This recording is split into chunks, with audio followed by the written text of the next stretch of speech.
inefable, diosa mensajera de alados pies, tú proteges a las mujeres iniciadas que trabajan en la fragua de Vulcano. ¿No fuiste acaso tú, sublime beldad, aquella misma que entregara a Turno el belicoso jefe Rútulo, aquel mensaje celestial de Juno la diosa de las matronas iniciadas? Y después de las solemnes libaciones el aguerrido Turno, cual un nuevo Aquiles, avanza amenazante con su ejército sobre el campamento troyano, así está escrito y esto lo saben los divinos y los humanos. Empero, los troyanos, ni tardos ni débiles, se reunieron en la plaza de armas y pronto estuvieron en línea de batalla. Terrorífico, dantesco, aterrador, Turno da vueltas incesantes alrededor de las murallas troyanas, extraño destino, repetirse en el lacio los épicos combates de la destruida Troya. Sin embargo, esta vez, los troyanos, a pesar de ser veteranos de tantas guerras, no osan enfrentarse al enemigo en campo abierto, debido a la ausencia de Eneas, quien ahora se encuentra ausente. Lo que vino después lo sabe la leyenda de los siglos, chisporrotea amenazante el fuego, las llamas, las ardientes antorchas. Rútulo ha querido quemar las naves de Eneas. Suplica Cibeles, la divina madre Kundalini, al Cristo cósmico, Júpiter, el hijo de Cronos, y este ayuda a los troyanos. Afortunadamente aquellas naves estaban formadas de madera sagrada de pino talado en el santo monte de Lida, donde el Cristo, Júpiter, tenía su bosque favorito. Asombro. Maravilla. Las misteriosas naves, en vez de arder como holocausto fatal, se transforman en ninfas del inmenso mar. ¿Cuándo se entenderá esta sabiduría? ¿Quién comprenderá estos prodigios? Si la mente humana no se hubiera degenerado tanto, yo, sí he visto muchas veces tiernas doncellas vestidas de novia como listas para celebrar las bodas. Sí, oh Dios. Las he visto al pie de cada pino, almas inocentes, ¿verdad? Elementales vegetales. Sí, esos son en verdad los elementales de los pinos, cada uno de estos árboles de Navidad tiene alma propia. ¿Cuándo volverán los cultores del Cristo a establecer sus santuarios entre bosques llenos de pinos? ¿Qué tienen poderes estos árboles?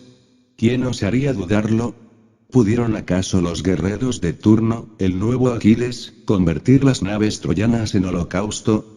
Si las gentes despertaran conciencia, podrían conversar cara a cara con las ninfas del borrascoso océano. Si las gentes despertaran conciencia, podrían platicar con los elementales de los pinos. Empero, ¡qué dolor! Dios mío. Las pobres gentes duermen profundamente. Si esos que investigan en el terreno del ocultismo comprendieran de verdad al autor de las metamorfosis de las plantas. Si entendieran a Humboldt con su cosmos. Si de verdad intuyeran el Timeo y el Critías de Platón el divino, entonces se acercarían al anfiteatro de la ciencia cósmica, y penetrarían en el misterio de la magia vegetal. Si esos que estudian anatomía oculta comprendieran los misterios de Devi Kundalini, si de verdad amaran a Cibeles y a Júpiter divino. Si trabajaran en la novena esfera, entonces serían admitidos en los paraísos elementales de la naturaleza. Recordemos ahora al coro de ninfas de Calipso en la tan ocultista obra de Telémaco de Fénelon. Cierto grupo esotérico que visitó alguna vez la antigua Olises en la cuarta dimensión, tuvo la inmensa dicha de ser asistido por un grupo de ninfas marinas. Las hadas aquellas tendieron sobre el musgo de una roca milenaria, un fino mantel de encaje cuya hermosa figura podría compararse a la de esos sutiles tejidos que forman a veces los cirros en el cielo, y allí mismo, sobre vajilla de factura atlante que de lejos por sus colores recordaba a la loza talaverana hace algunos años tan de moda, les sirvieron una comida de frugal apariencia, pero tan nutritiva que parecía llenarlos a todos de felicidad y juventud.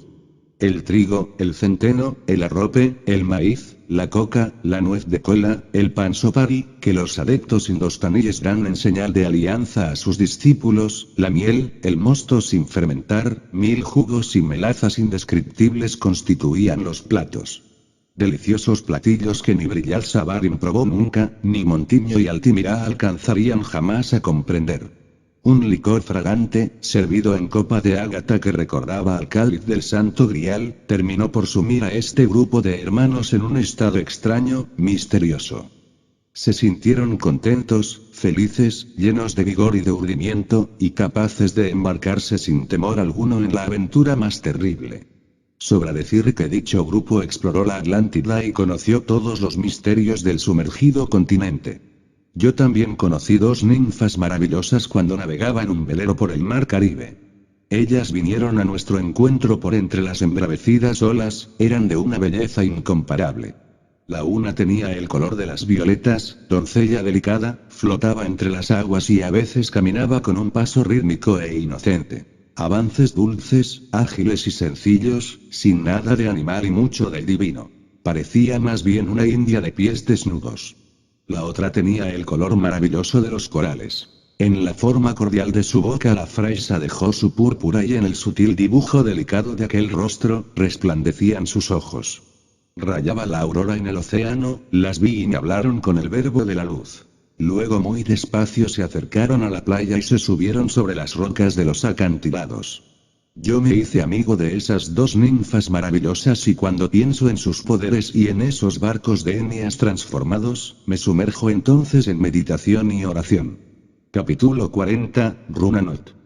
Es urgente, indispensable, necesario, que en este mensaje de Navidad 1968-1969, estudiemos de verdad, muy a fondo, la famosa runa, Not. Continuemos estudiando la cuestión del karma, escuchadme querido lector. Un día cualquiera, no importa cuál, regresábamos Rafael Ruiz Ochoa y mi insignificante persona, de la pintoresca ciudad de Taxco, Guerrero, República de México. Veníamos hacia el Distrito Federal en un destartalado vehículo que, debido al peso insoportable de los años, rugía espantosamente en forma estentórea con mucho bochinche y estrépito. Resultaba curioso ver aquel anciano y carcamal vehículo en plena marcha, se recalentaba horripilante y pavoroso como algo dantesco y mi amigo Rafael tenía la paciencia de lidiar con él. De cuando en cuando nos deteníamos a la sombra de algún árbol del camino para echarle agua y enfriarle un poco. Esta era una faena de mi amigo Rafael, yo prefería aprovechar esos instantes para sumergirme en profunda meditación. Recuerdo ahora algo muy interesante. Sentado a la vera del camino fuera de aquel curioso vejestorio, vi algunas insignificantes hormigas que hacendosas y diligentes circulaban por doquiera. De pronto resolví poner orden en mi mente y concentrar la atención exclusivamente en una de ellas. Después pasé a la meditación y por último sobrevino el éxtasis, el samadhi, eso que en el budismo zen se denomina satori. Lo que experimenté fue extraordinario, maravilloso, formidable. Pude verificar la íntima relación existente entre la hormiga y eso que Leibniz llamaría la mónada. Resulta obvio comprender en forma íntegra que tal monada directriz no está ciertamente encarnada, metida entre el cuerpo de la hormiga. Es claro que vive fuera de su cuerpo físico, empero está conectada a su vehículo denso por medio del cordón de plata. Tal cordón es el hilo de la vida, el antakarana séptuplo de los indostaníes, algo magnético y sutil que tiene el poder de extenderse o alargarse infinitamente. Aquella monada de la insignificante hormiga por mí observada tan detenidamente, parecía en verdad una hermosa niña de 12 años. Vestía con una bella túnica blanca y llevaba sobre sus hombros una pequeña capa de color azul oscuro. Mucho se ha hablado sobre Margarita Gautier, pero esta niña resultó ser más inefable y bella. Ojos de evocadora, gesto de profetisa, en ella hay la sagrada frecuencia del altar. Su risa inocente es como la de la Mona Lisa, con unos labios que nadie en los cielos ni en la tierra se atrevería a besar. ¿Y qué dijo la niña? Cosas terribles. Me habló de su karma, horrible por cierto. Platicamos detenidamente dentro del carruaje. Ella misma entró en él y sentándose me invitó a la conversación. Yo me senté humildemente a su lado. Nosotras las hormigas, dijo, hemos sido castigadas por los señores del karma y sufrimos mucho. Conviene ahora recordar oportunamente las leyendas de hormigas gigantescas del Tíbet que refieren Heródoto y Plinio, Heródoto, Historian libro 11. Plinio, Historia Natural, libro 3. Desde luego, oh Dios mío. Sería difícil de primer intento imaginar a Lucifer como una abeja, a los titanes como hormigas, pero es claro que estas criaturas también tuvieron su caída y esta en sí misma fue de la misma naturaleza que el error cometido por Adán. Muchos siglos antes de que apareciera sobre la faz de la Tierra la primera raza humana, vivían en este mundo esas criaturas no humanas que hoy se llaman hormigas y abejas. Estas criaturas conocían a fondo lo bueno de lo malo y lo malo de lo bueno. Ciertamente y en nombre de la verdad tengo que decir que eran almas viejas, habían evolucionado muchísimo pero jamás en la vida se habían metido por el camino de la revolución de la conciencia. Es obvio que la evolución jamás puede conducir a nadie hasta la autorrealización íntima. Es apenas normal que a toda evolución le sigue inevitablemente una involución, a toda subida le viene una bajada, a todo ascenso un descenso. Estas criaturas renunciaron a la idea del conocimiento superior y del círculo esotérico de la vida y asentaron su fe en una jerga de tipo marxista-leninista como el de la Unión Soviética. Su modo de entender fue indudablemente más equivocado y más grave que el de Adam y el resultado está a la vista de todo el mundo. Esas son las hormigas y abejas, criaturas involucionantes, retardatarias, regresivas. Esos seres alteraron su propio organismo, lo modificaron horriblemente, lo hicieron retroceder en el tiempo hasta llegar al estado actual en que se encuentran. Maeterlinck hablando sobre la civilización de los Termes dice textualmente. Su civilización, que es la más antigua de todas, es la más curiosa, la más inteligente, la más compleja, y en un sentido, la más lógica y la más adaptada a las dificultades de la existencia, de todas las que han aparecido antes que la nuestra sobre el globo. Desde muchos puntos de vista, esta civilización, aun cuando cruel, siniestra, y a menudo repulsiva es superior a la de la abeja, a la de la hormiga común y corriente y a la del hombre mismo. En el termitero, o nido de las hormigas blancas, los dioses del comunismo, se convierten en insaciables monstruos. Mientras más se les da más piden. Y persisten en sus demandas hasta que el individuo es aniquilado y su miseria es completa. Esta espantosa tiranía no tiene paralelo en la humanidad, ya que entre nosotros al menos se benefician unos cuantos, pero en el termitero nadie se beneficia. La disciplina es más feroz que la de las carmelitas o trapenses, y la sumisión voluntaria a leyes o reglamentos que proceden quién sabe de dónde, es tal que no tiene par en ninguna sociedad humana.